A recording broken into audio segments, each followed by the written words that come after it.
Plus de 3 semaines après la disparition d'Émile, toujours aucune trace de l'enfant.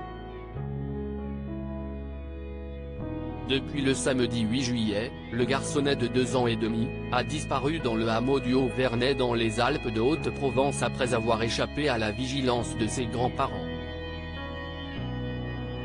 Les bâtiments du village ont été visités, les habitants ont été entendus et des dizaines d'hectares ont été ratissés mais toujours rien. La tension est à son comble et la compassion a laissé place à la fermeté.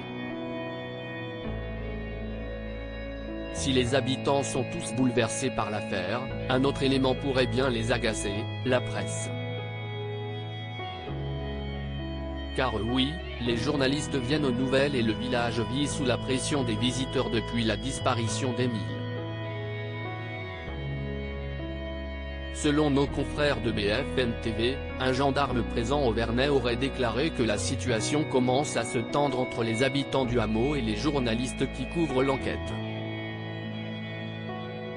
La preuve en est avec un maître nageur du bassin municipal qui a souhaité déposer plainte contre plusieurs journalistes après avoir vu son nom apparaître dans la presse. Les habitants craignent pour l'équilibre du Vernay. La réquisition des chiens spécialisés dans la recherche de corps sans vie, de nouveaux moyens ont été engagés par les enquêteurs pour retrouver l'enfant.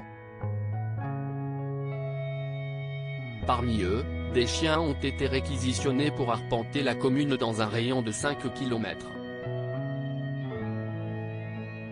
Selon les informations rapportées par BFM TV et BFM d'ici, les équipes cynophiles du centre de Gramat, spécialisées dans le dressage de chiens, ratissent le terrain depuis ce lundi 31 juillet et ce jusqu'à jeudi soir.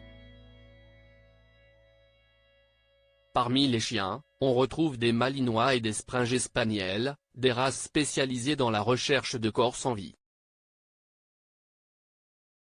Ces derniers sont capables de travailler dans des ronciers, en broussailles, en forêt, en montagne ou sur des terrains pentus.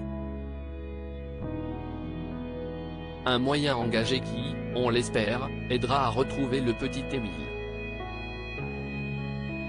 Crédit photo, BFM TV.